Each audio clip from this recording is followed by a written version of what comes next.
कमल खाविया गुरु ज्ञान दीप प्रकाश कर पट खोल दर्शन दिखाविया जिन कारण साजत मुनि जन बसे सुगुरु कृपा से पाविया अखे अमूर्ति अमी सूरती तमे जाय समाविया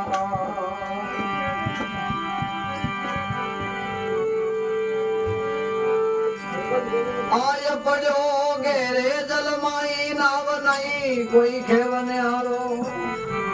तिर जाऊं पर तिर नहीं जानू संगीत है कोई तन को सारो काम क्रोध हृदय बसे लोभ को भार भमे अति भारो दीन दयाल दया करके गुरु मोय अथंग को पार उतारो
सत्संग नित्य ही करना,